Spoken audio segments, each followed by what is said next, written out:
Hi, welcome to Padnika Maths. Inter Maths 2 మేము first chapter circles. Last వీడియోతో excise 1 complete అయిపోయింది కదా. ఈ వీడియోలో ఎక్సైజ్ 1కి సంబంధించిన ఇంట్రొడక్షన్ చూద్దాం. ఇక్కడ నేను జస్ట్ ఏమేం ఫార్ములాస్ ఉంటాయో మాత్రమే చెప్తాను. ఇవన్నీ ప్రతి ఒక్కటి ఒక్కొక్క తీరం. వీటిలో ప్రూఫ్స్ చెప్పాలంటే చాలా వీడియోస్ అయిపోతాయి. సో జస్ట్ ఫార్ములాస్ లాగా చూద్దాం. ఓకేనా? ఫస్ట్ వన్, ఒక సర్కిల్ S=0 ఉంది అనుకుందాం. ఒక ఎక్స్టర్నల్ పాయింట్ పి వచ్చి x1 y1 అనుకుందాం. దీని నుంచి సర్కిల్కి ఎన్ని టాంజెంట్స్ డ్రా చేయొచ్చు? 2 టాంజెంట్స్ డ్రా చేయొచ్చు. వీటి మధ్యలో ఉండే యాంగిల్ తీటా అనుకుంటే అప్పుడు tan of theta by 2 equals to r/√s11 అవుతుంది. ఏంటి? The angle between the tangents tan of theta by 2 equals to r/√s11. చూడండి, if theta is the angle between the tangents through a point p x1 y1 to the circle S=0, then tan of theta by 2 equals to r/√s11. ఓకేనా? Next, ఒక point P x1 y1 ఉందిమా. దీనికి ఇలా 2 tangents draw చేశాం కదా. అది సర్కిల్ని 2 points దగ్గర touch అవుతుంది కదా. ఆ 2 పాయింట్స్ని కలిపి ఒక స్ట్రైట్ లైన్ కానీ డ్రా చేస్తే అది కర్డ్ అవుతుంది. ఈక్వేషన్ ఆఫ్ ఏ కర్డ్ ఏమవుతుందంటే S1=0.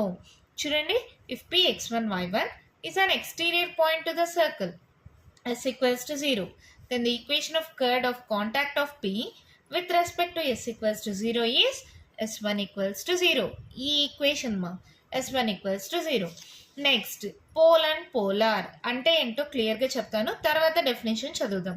ఒక పాయింట్ పి ఉంది, దాని నుంచి ఒక సర్కిల్ S=0కి ఇలా లైన్స్ డ్రా చేసాం. ప్రతి లైను 2 పాయింట్స్ దగ్గర కట్ అవుతుంది. క్యూఆర్ అని, Q1 R1, Q2 R2, Q3 R3, Q4 R4 and so on. వీటి యొక్క point of intersection of tangents, point of intersection of tangents drawn from Q and R is called polar of P. Point of intersection of tangents drawn from Q and R is called polar of P and P is called the pole of the polar. Pని ఏమంటారు? Pole of the polar. అర్థమైందా? ఇప్పుడు చదువుతాను, క్లియర్గా అర్థమవుతుంది.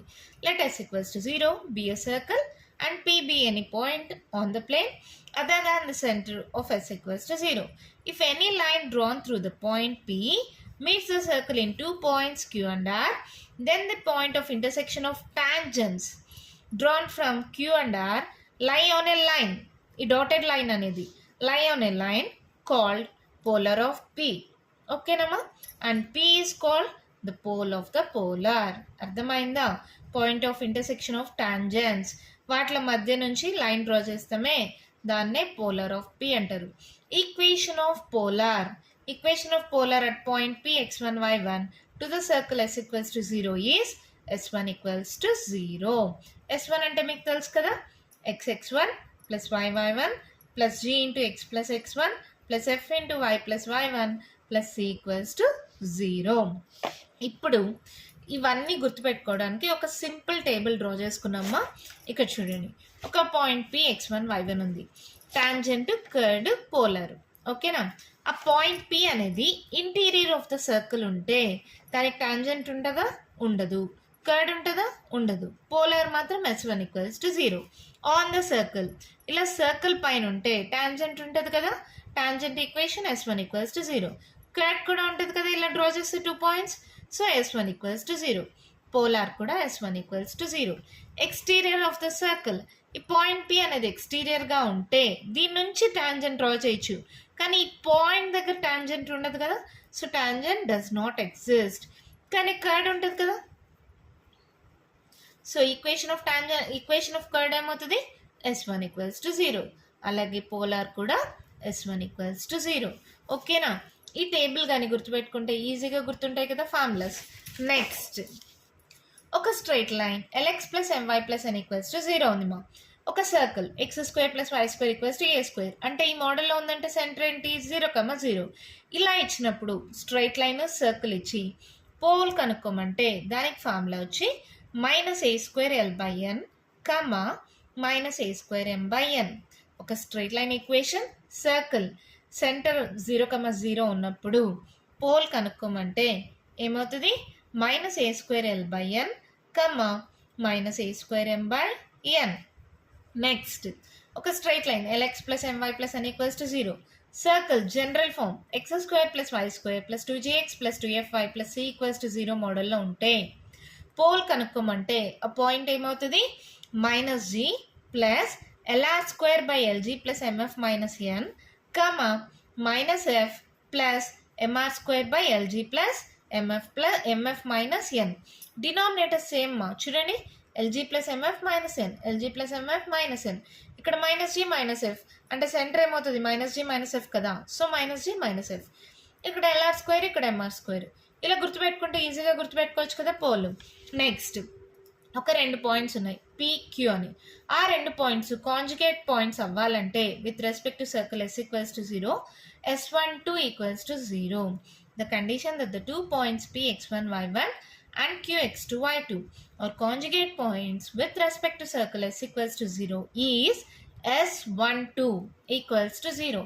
S12 అంటే మీకు తెలుసు కదా, x1 into x2 plus y1 into y2 అలా వస్తుంది మా. ఓకేనా. నెక్స్ట్ ఒక circle S equals to 0 general ఫామ్లో ఉందనుకోండి మా.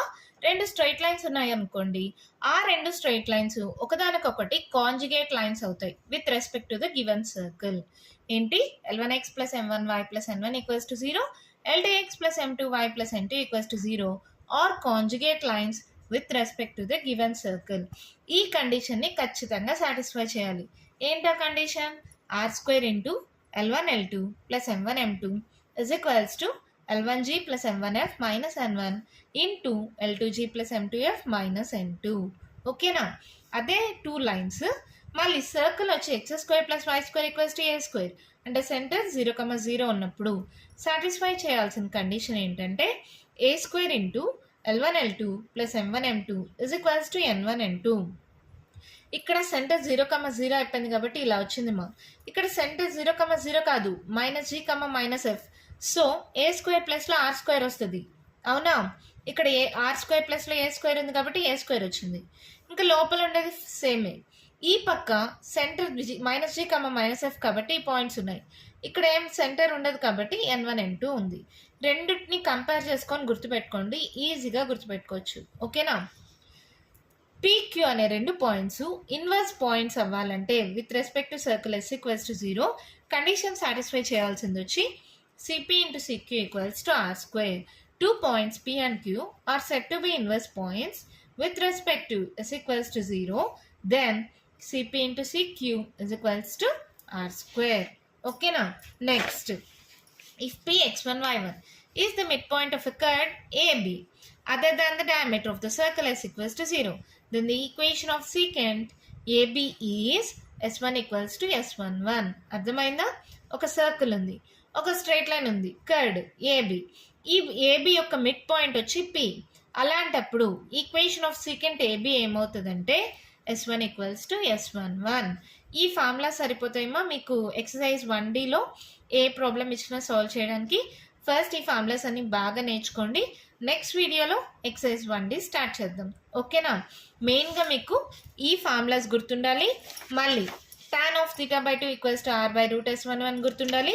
పోల్ అంటే ఏంటి, పోలార్ అంటే ఏంటి, పోల్కి ఫార్ములాస్ ఇలా సర్కిల్స్ 0,0 సెంటర్ 0,0 ఉంటే పోల్కి ఫార్ములా, అదే జనరల్ ఫార్ములా ఉంటే పోల్కి ఫార్ములా. ఇవన్నీ గుర్తుంటే ఈజీగా ఎక్సర్సైజ్ 1Dలో ఏ ప్రాబ్లం ఇచ్చినా మీరు ఈజీగా సాల్వ్ చేయగలరు. ఓకేనా. మీకు ఇంకా ఏమైనా డౌట్స్ ఉంటే కామెంట్ బాక్స్లో ఇవ్వండి. మీకు కానీ వీడియో నచ్చినట్టయితే లైక్ చేయండి, షేర్ చేయండి, నా ఛానల్ని సబ్స్క్రైబ్ చేసుకోండి. Thank you.